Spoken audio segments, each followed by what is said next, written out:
Hello everyone, एक बार फिर स्वागत है आप सभी का अपने यूट्यूब चैनल पर। तो फ्रेंड, जैसा कि आप थंबनेल पे देख ही चुके हो, आज की इस वीडियो में हम डिस्कस करेंगे जियोग्राफी के कुछ इंपॉर्टेंट क्वेश्चन जो मिले आपको आगामी HPJBT commission, SI conductor, JYT post code 965, panchayat auditor, patwari और वेरियस एग्ज़ाम जो आने वाले समय में कंडक्ट किए जाने हैं, उन सभी एग्ज़ाम में ये क्वेश्चन जो होंगे वो आपको काफ़ी हेल्पफुल साबित होंगे। तो फ्रेंड्स, वीडियो को शुरू करने से पहले अगर आप चैनल पर पहली बार विजिट कर रहे हो तो चैनल को सब्सक्राइब भी जरूर कर दे और बेल आइकन प्रेस करना ना भूले, ताकि मेरे आने वाले हर वीडियो की नोटिफिकेशन आपको मिलती रहे। तो फ्रेंड्स, आप मुझे इंस्टाग्राम पर भी फॉलो कर सकते हो। इंस्टाग्राम आईडी का जो लिंक है वो मैंने डिस्क्रिप्शन बॉक्स में दे दिया है। तो फ्रेंड्स, वीडियो को शुरू करते हैं। क्वेश्चन नंबर फर्स्ट में बोला गया कि अधिकतर जो मौसमी घटनाएं होती हैं वे कहाँ पर होती है। इंपॉर्टेंट क्वेश्चन है। इस क्वेश्चन का जो राइट आंसर है वह आपका क्षोभ मंडल जो है। इस क्वेश्चन का राइट आंसर है जो अधिकतर मौसमी घटनाएं होती हैं वे क्षोभ मंडल में होती है, ट्रोपोस्फियर में होती है। ये आपने याद रखना है। आपको पता है वायुमंडल को तापमान के आधार पर 5 मंडलों में विभाजित किया गया है। कितने मंडलों में? 5 मंडलों में विभाजित किया गया है। कौन कौन से हैं? क्षोभ मंडल हो गया, समताप मंडल हो गया, मध्य मंडल हो गया, आयन मंडल हो गया, बाह्य मंडल हो गया। ये 5 मंडल हैं। वायुमंडल को, एटमॉस्फेयर को टेम्परेचर के बेस के ऊपर 5 लेयर्स में, 5 मंडलों में विभाजित किया गया है। ट्रोपोस्फेयर, स्ट्रेटोस्फेयर, मेसोस्फेयर और आइनोस्फेयर। अब जो समस्त अधिकतर जो मौसमी घटनाएं होती हैं वे क्षोभ मंडल में होती हैं। इसके बारे में बात कर लेते हैं। क्षोभ मंडल के बारे में, ये वायुमंडल की सबसे निचली परत है, सबसे निचली लेयर है, ये आपको पता होगा। उसके बाद इस परत की जो ऊंचाई है वे भूमध्य रेखा पर 16 किलोमीटर और ध्रुवों पर 8 किलोमीटर है। क्षोभ मंडल में समस्त मौसमी परिवर्तन होते हैं, ये आपको पता है। समस्त मौसमी परिवर्तन जो है वो क्षोभ मंडल में होते हैं, जिस कारण से परिवर्तन मंडल भी कहा जाता है। ये आपने नोट डाउन कर लेना है। क्षोभ मंडल को परिवर्तन मंडल भी कहा जाता है। अगले प्रश्न में चलते हैं। वातावरण में कौन सी परावैंगनी अल्ट्रावायलेट किरणों का अवशोषण करती हैं? इंपॉर्टेंट क्वेश्चन है। तो ये जो ओजोन परत है, ओजोन गैस जो है, ये वातावरण में अल्ट्रावायलेट रेज यानी कि परावैंगनी किरणों का अवशोषण करती हैं, अब्जॉर्प्शन करती हैं। तो इस क्वेश्चन का जो राइट आंसर है वह आपका ओजोन परत जो है। इस क्वेश्चन का करेक्ट आंसर है। ओजोन का आपको फॉर्मूला भी पता होना चाहिए। O3 जो है वो आपका ओजोन का सूत्र है। अगले प्रश्न में चलते हैं। इसमें बोला गया कि विश्व प्रशांत मंडल क्षेत्र कहाँ स्थित है? इंपॉर्टेंट क्वेश्चन है। डोल्ड्रम बेल्ट जो है वे कहाँ पर स्थित है? इंपॉर्टेंट क्वेश्चन है। तो ये भूमध्य रेखा इक्वेटर के पास स्थित है, ये आपने याद रखना है, नोट डाउन जरूर कर लेना है। अगले प्रश्न में चलते हैं। हवा की गति नियंत्रित होती है तो velocity of winds is governed bye. तो हवा की जो गति नियंत्रित होती है वे होती है किससे? वो होती है प्रेशर ग्रेडियंट से, दाब प्रवणता से जो है वो हवा की जो गति होती है वे नियंत्रित होती है। तो ये आपने याद रखना है। अगले प्रश्न में चलते हैं। कौन सी भूमंडलीय पवन जो नहीं है? तो आपने बताना है कि कौन सी भूमंडलीय पवन नहीं है। तो इस क्वेश्चन का जो राइट आंसर है वे आपका आपका जो इस क्वेश्चन का जो राइट आंसर है वे आपका ड्रेनिजेज विंड जो है वे आपकी भूमंडलीय पवनें नहीं है। तो इस क्वेश्चन का ये राइट आंसर होगा प्लेनेटरी विंड नहीं है। अगले प्रश्न में चलते हैं। ओजोन परत में जो छिद्र हैं, होल जो हैं वो सबसे अधिक है, कहाँ पर है? वो अंटार्कटिका में है। ये आपने याद रखना है। इंपॉर्टेंट क्वेश्चन है। ये जो हम क्वेश्चन डिस्कस कर रहे हैं ये प्रीवियस वेरियस एग्जाम में क्वेश्चन जो थे वो पूछे गए थे। अगले प्रश्न में चलते हैं। इसमें बोला गया कि चक्रवात साइक्लोन के केंद्र में निम्न दाब क्षेत्र होता है। तो ये आपने बताना है। हाँ, साइक्लोन के केंद्र में निम्न दाब क्षेत्र होता है। नेक्स्ट प्रश्न में चलते हैं। ओजोन डिप्लेशन यानी कि ओजोन क्षय का जो मुख्य कारण है वे क्या है? वे क्लोरोफ्लोरोकार्बन है, जिसे CFC के नाम से भी जाना जाता है। तो ओजोन क्षय का जो मुख्य कारण है वे क्लोरोफ्लोरोकार्बन है। अगले प्रश्न में चलते हैं। सबसे हल्की गैस कौन सी है? तो हाइड्रोजन जो है वो आपकी सबसे हल्की गैस है।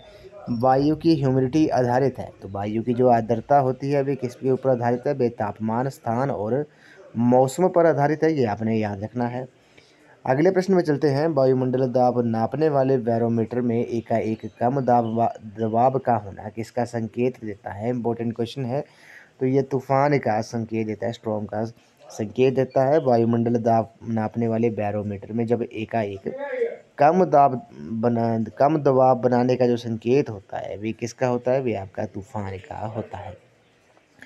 अगले प्रश्न में चलते हैं। स्ट्रेटोस्फीयर यानी कि समताप मंडल में स्थित ओजोन परत हमें किससे बचाती है? इंपॉर्टेंट क्वेश्चन है। तो पहले तो आपने ये याद रखना है जो ओजोन लेयर है, ओजोन परत जो है वे किस लेयर में स्थित है? तो ये आपकी स्ट्रेटोस्फीयर में स्थित है। ये आपने याद रखना है। ये हमें किससे बचाती है? तो ये हमें अल्ट्रावायलेट रेज ऑफ सन, सूर्य की पराबैंगनी किरणों से हमें बचाती है, ये आपने याद रखना है, इंपॉर्टेंट ये क्वेश्चन है।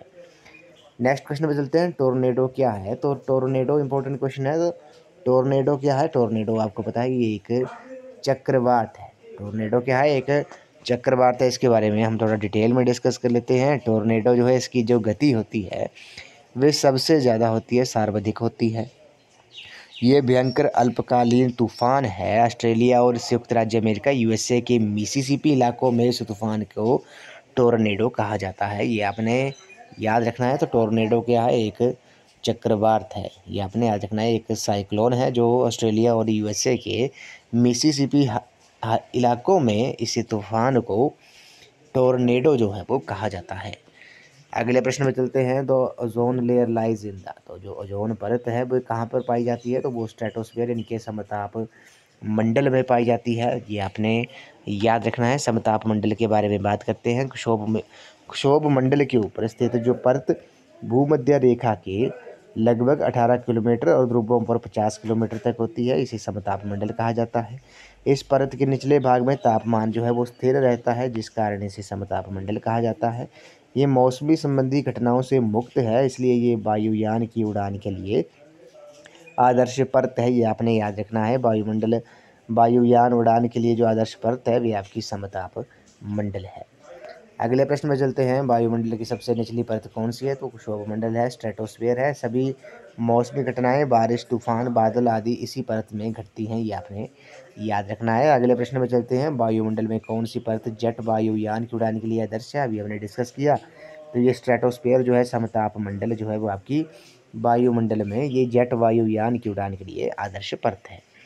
अगले प्रश्न में चलते हैं। वायुमंडल में सबसे अधिक मात्रा में कौन सी गैस पाई जाती है? तो सबसे अधिक मात्रा में नाइट्रोजन पाई जाती है। कितनी? 78.09% जो है ये नाइट्रोजन पाई जाती है। उसके बाद ऑक्सीजन पाई जाती है, 20.99% पाई जाती है, नियर अबाउट 21%। उसके बाद आर्गन पाई जाती है 0.932, कार्बन डाइऑक्साइड 0.03, नियोन जो है 0.0018, हीलियम जो है 0.0005 और जीनॉन जो है वो 0.000087 पाई जाती है, ये आपने याद रखना है। अगले प्रश्न में चलते हैं। वायुमंडल में CO2 जो है वो कितनी मात्रा है? CO2 की मात्रा आपने डिस्कस किया, 0.03 पाई जाती है। भारत, जापान, पूर्वी यूरोप और दक्षिणी पूर्व एशिया में कौन सा ऐसा क्षेत्र है जहां मानसून प्रणाली का विस्तार नहीं होता है? तो वो पूर्वी यूरोप, ईस्ट यूरोप में मानसून प्रणाली का जो विस्तार होता है वे नहीं होता है, ये आपने याद रखना है। अगले प्रश्न में चलते हैं। विषुवत रेखा के दोनों ओर शांत पवनों का क्षेत्र क्या कहलाता है? उन्हें डोल्ड्रम्स कहा जाता है। Which place in the world has the highest annual temperature, important question है। तो विश्व का कौन सा देश है जहाँ पे हाईएस्ट एनुअल टेम्परेचर है, वार्षिक तापमान है? तो वो अल्जीरिया है, जो लीबिया में है, इन अफ्रीका में है, ये आपने याद रखना है। अब बात करते हैं। नेक्स्ट जो टॉपिक है हमारा ये है आपका महाद्वीप से रिलेटेड है, अब इसके बारे में हम डिस्कस कर लेते हैं। तो सबसे पहले बात करते हैं कि सबसे शुष्क और सबसे ठंडा महाद्वीप कौन सा है? इंपॉर्टेंट क्वेश्चन है। तो सबसे ठंडा महाद्वीप जो है वो अंटार्कटिका है। अंटार्कटिका जो महाद्वीप है वो सबसे ठंडा है, इसके बारे में बात कर लेते हैं। नॉर्वे के एक अन्वेषक और रोनाल्ड एमंडसन को सबसे पहले वर्ष 1911 में दक्षिणी ध्रुव पर पहुंचने में सफलता मिली थी। अंटार्कटिका महाद्वीप विश्व का 5वां सबसे बड़ा महाद्वीप है, जो दक्षिणी ध्रुव पर स्थित है, जिस पर सदैव बर्फ रहती है, ये आपने याद रखना है। अगले प्रश्न में चलते हैं। आइवरी कोस्ट जो देश जो है वो किस महाद्वीप में स्थित है? तो आइवरी कोस्ट जो है वो आपको पता ही अफ्रीका में स्थित है। अफ्रीका जो है, भूमध्य रेखा जो है, इक्वेटर जो है वो अफ्रीका महाद्वीप को 2 बराबर भागों में बांटती है और इस महाद्वीप में 54 देश जो हैं वो स्थित हैं। ये नए देश दक्षिण सूडान की स्थापना जो थी वो 9 जुलाई 2011 में हुई थी। ये सार्वत्रिक देशों वाला महाद्वीप है, ये आपको पता होगा। अफ्रीका को ब्लैक कॉन्टिनेंट, ये आपने याद रखना है, अफ्रीका को ब्लैक कॉन्टिनेंट और या पठारीय महाद्वीप भी कहते हैं। विश्व का दूसरे सबसे बड़ा महाद्वीप जो है वो अफ्रीका है, ये आपने याद रखना है। और हॉर्न ऑफ अफ्रीका के अंतर्गत इथोपिया, सोमालिया व जिबूती जो होते हैं, जिबूती आते हैं, ये आपने याद रखना है। विश्व का सबसे ऊंचा तापमान जो है वो 58 डिग्री सेल्सियस, ये आपने याद रखना है। 58 डिग्री सेल्सियस जो है वो लीबिया के अल्जीजिया नामक स्थान पर दर्ज किया गया है, ये आपने याद रखना है। और अफ्रीका ही एक ऐसा महाद्वीप है जिसे कर्क रेखा, मकर रेखा और भूमध्य रेखा तीनों ही काटती हैं, ये आपने याद रखना है। अगले प्रश्न में चलते हैं, सबसे अधिक देश किस महाद्वीप में स्थित है? ये अभी डिस्कस किया, अफ्रीका में है। कितने हैं? 54 देश हैं। अगले प्रश्न में चलते हैं, किस महाद्वीप में मृदा द्रव्यमान जो है वो सबसे कम है? तो मृदा द्रव्यमान जो है वो सबसे कम जो है वो आपका ऑस्ट्रेलिया महाद्वीप में है, ये आपने याद रखना है। ऑस्ट्रेलिया महाद्वीप के बारे में बात करते हैं। ऑस्ट्रेलिया महाद्वीप की जो खोज थी वो एवेल तस्मान और कप्तान जेम्स कुक ने की थी। विश्व में ऑस्ट्रेलिया ही एकमात्र ऐसा देश है जो पूरे महाद्वीप पर फैला हुआ है। इसलिए इसे द्वीपीय महाद्वीप भी कहते हैं। ऑस्ट्रेलिया महाद्वीप में 22 देश जो हैं वो स्थित हैं, ये आपने याद रखना है। अगला प्रश्न है, मेडागास्कर द्वीप जो है वो किस महासागर में स्थित है? तो मेडागास्कर द्वीप जो है वो आपका हिंद महासागर में स्थित है, ये आपने याद रखना है। हिंद महासागर में मेडागास्कर जो द्वीप है वे आपका स्थित है। अगले प्रश्न में चलते हैं, विश्व का सबसे बड़ा द्वीप कौन सा है? विश्व का सबसे बड़ा द्वीप जो है वो आपका ग्रीनलैंड है, ये आपने याद रखना है। इंपॉर्टेंट क्वेश्चन है, एग्जाम में कई बार पूछा गया है। ग्रीनलैंड की जो स्थिति है वो आपको पता है, ये उत्तरी अटलांटिक महासागर में ये स्थित है और इसका जो क्षेत्रफल है वो कितना है? वो 21 लाख, ये आपने याद रखना है। 21,30,800 वर्ग किलोमीटर जो है वो आपका इसका क्षेत्रफल है ग्रीनलैंड का। अगले प्रश्न में चलते हैं, पृथ्वी के किस महाद्वीप को अंधेरा महाद्वीप यानी कि डार्क कॉन्टिनेंट या ब्लैक कॉन्टिनेंट भी कहा जाता है? तो वो अफ्रीका को कहा जाता है। नेक्स्ट क्वेश्चन में चलते हैं, एशिया महाद्वीप में विश्व की आबादी के लगभग कितने प्रतिशत लोग रहते हैं? तो 62% लोग जो है वो एशिया महाद्वीप में रहते हैं। एशिया महाद्वीप के बारे में बात कर लेते हैं।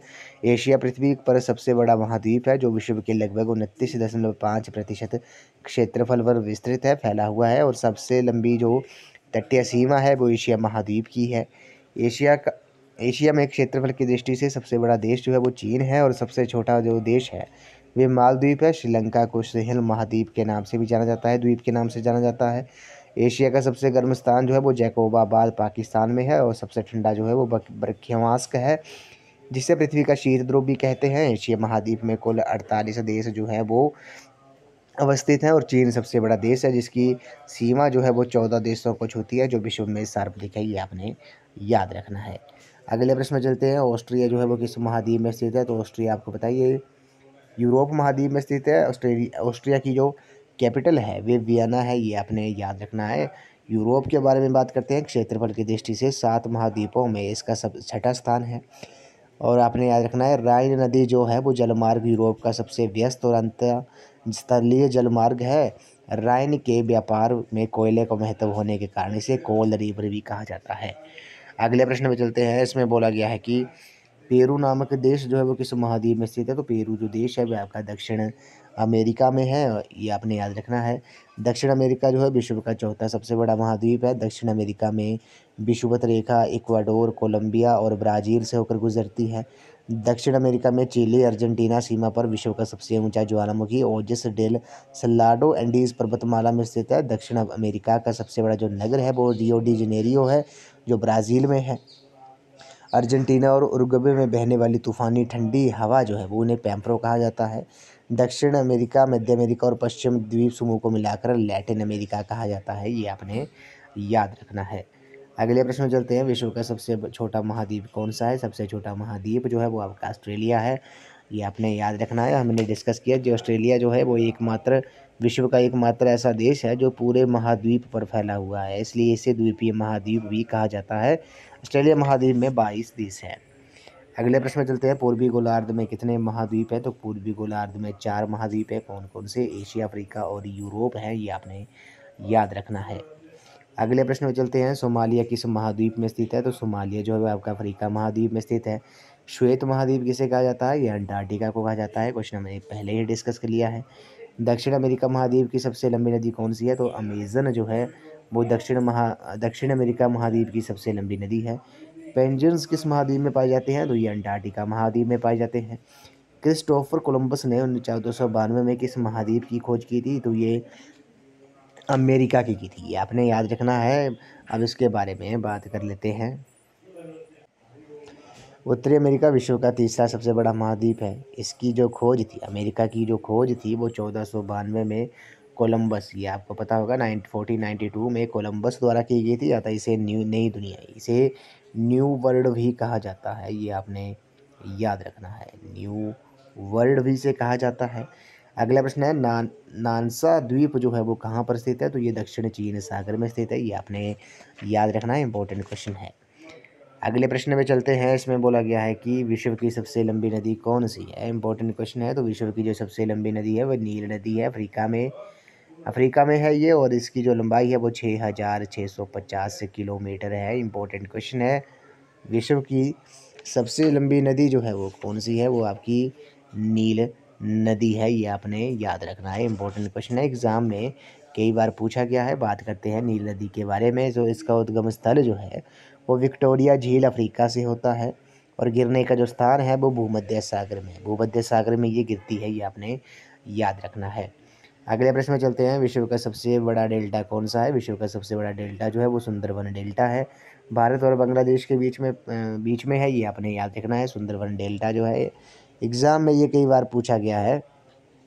उसके बाद बात करते हैं, बगदाद किस नदी के तट पर बसा हुआ है, तो बगदाद आपको पता है ये इराक की राजधानी है, ये टिग्रिस टिग्रिस नदी के तट के किनारे स्थित है, ये आपने याद रखना है। उसी तरह इम्पोर्टेंट है, जैसे लिस्बन जो है वो किस नदी के किनारे स्थित है, ये भी आपने याद रखना है। तो लिस्बन जो है वो पुर्तगाल की राजधानी है, लीफे नदी के किनारे स्थित है। सिडनी जो है उस तरह हैम्बर्ग जो है वो एल्बे नदी के किनारे स्थित है।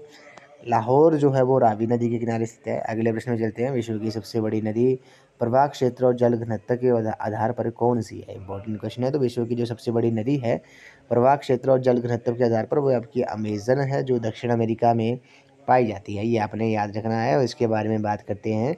इसका जो उद्गम स्थल है वो अमेजन का भी कहाँ है, वो एंडीज़ पर्वत पेरू में, ये आपने याद रखना है। एंडीज़ पर्वत पेरू में इसका उद्गम स्थल है, और ये अंटार्कटिक महासागर में ये गिरती है। इसकी जो लंबाई है वो 6,400 किलोमीटर है, ये आपने याद रखना है। अगले प्रश्न में चलते हैं। इसमें बोला गया कि वोल्गा नदी मुख्यतः किस देश में बहती है, इंपॉर्टेंट क्वेश्चन है। यूरोप की ये सबसे लंबी नदी है, तो वोल्गा जो नदी है वो आपकी रशिया में बहती है, ये आपने याद रखना है। अगले प्रश्न में चलते हैं। चीन का शोक जो है, शोरो ऑफ चाइना, किस नदी को कहा जाता है, तो चीन का जो शोक है वो हवांग हो नदी को कहा जाता है, इंपॉर्टेंट क्वेश्चन है। अगले प्रश्न में चलते हैं। इसमें बोला गया कि पोटोमैक रिवर किस देश में स्थित है, तो पोटोमैक रिवर जो है वो वाशिंगटन डीसी इस नदी के किनारे स्थित है। पहले तो आपको ये पता होना चाहिए, ये अमेरिका देश में स्थित है, इंपॉर्टेंट क्वेश्चन है। तो पोटोमैक रिवर किस देश में स्थित है, ये अमेरिका में है, और वाशिंगटन डीसी जो है, जो कि अमेरिका की कैपिटल है, वो इसी नदी के किनारे स्थित है। अगले प्रश्न में चलते हैं। The formation of ports holes in the river weds is an example of, तो ये किसका एग्जाम्पल है, ये कोरिजन का एग्जाम्पल है। नील नदी का उद्गम जो है वो किस झील से होता है, अभी डिस्कस किया, ये विक्टोरिया झील से इसका उद्गम स्थल है, जो कि अफ्रीका में स्थित है, और भूमध्य सागर में ये गिरती है, ये भी आपको पता होना चाहिए। अगले प्रश्न में चलते हैं। अफ्रीका की कौन सी नदी जो है वो मकर रेखा यानी कि ट्रॉपिक ऑफ कॉप्रिकॉर्न को 2 बार काटती है, तो अफ्रीका की अब जो नदी है वो आपकी लिम्पोपो जो है, लिम्पोपो जो नदी है वे आपको अफ्रीका की ये नदी है, और मकर रेखा को 2 बार काटती है, ये आपने याद रखना है, इंपॉर्टेंट क्वेश्चन है, एग्जाम में ये कई बार पूछा गया है। अगले प्रश्न में चलते हैं। भारतीय उपमहाद्वीप इंडियन सब कॉन्टिनेंट की सबसे लंबी नदी कौन सी है, तो भारतीय उपमहाद्वीप की जो सबसे लंबी नदी है वो सिंधु है, जिसकी जो लंबाई है वो 2,900 किलोमीटर है, इंपॉर्टेंट क्वेश्चन है। तो भारतीय उपमहाद्वीप की जो सबसे लंबी नदी है वे इंडूज़ है। अगले प्रश्न में चलते हैं। लंदन किस नदी के किनारे स्थित है, तो लंदन जो है वो आपकी टेम्स नदी के किनारे स्थित है, इंपॉर्टेंट क्वेश्चन है, कई बार एग्जाम में पूछा गया है। लंदन जो है वो आपकी टेम्स नदी के किनारे स्थित है। बर्लिन जो है वो जर्मनी, वो किस नदी के किनारे स्थित है, वो सेप्री के किनारे स्थित है। कीव जो है, सॉरी, उसके बाद बात करते हैं हम काहिरा के बारे में। काहिरा जो है मिस्र और नील नदी के किनारे स्थित है, ये आपने याद रखना है। लाहौर शहर किस नदी के किनारे स्थित है, तो लाहौर शहर आपको बताइए पाकिस्तान में पाया जाता है, और पाकिस्तान में स्थित है। लाहौर शहर जो है वो आपका रावी नदी के किनारे स्थित है, ये आपने याद रखना है। इस वीडियो का लास्ट क्वेश्चन है। एग्रेडिंग रिवर्स है, तो ये आपकी सिल्टिंग रिवर्स होती हैं, ये आपने याद रखना है। तो सिल्टिंग रिवर्स जो है इस क्वेश्चन का करेक्ट आंसर है। तो फ्रेंड्स, आज की इस वीडियो में बस इतना ही। आज हमने जियोग्राफी के कुछ इंपॉर्टेंट क्वेश्चन डिस्कस किए, जो मिले आपको आगामी HP JBT commission SI conductor JOIT post code 965, panchayat auditor, panchayat secretary और पटवारी, और वेरियस एग्ज़ाम जो आने वाले इसमें में कंडक्ट किए जाने हैं, उन्हें सभी एग्ज़ाम में ये क्वेश्चन जो होंगे वो आपको काफ़ी हेल्पफुल साबित होंगे। तो फ्रेंड्स आई होप आपको ये वीडियो पसंद आई होगी, तो वीडियो को लाइक शेयर एंड कमेंट जरूर कर दे, चैनल को सब्सक्राइब भी जरूर कर दे, बेल आइकन प्रेस करना ना भूले ताकि मेरे आने वाली हर वीडियो की नोटिफिकेशन आपको मिलती रहे। तो फ्रेंड्स आप मुझे इंस्टाग्राम पर भी फॉलो कर सकते हो, इंस्टाग्राम आईडी का जो लिंक है वो मैंने डिस्क्रिप्शन बॉक्स में दे दिया है। तो फ्रेंड्स आज की इस वीडियो में बस इतना ही। आई होप आपको ये वीडियो पसंद आई होगी, तो वीडियो को लाइक शेयर एंड कमेंट जरूर कर दें। तो थैंक यू फ्रेंड्स।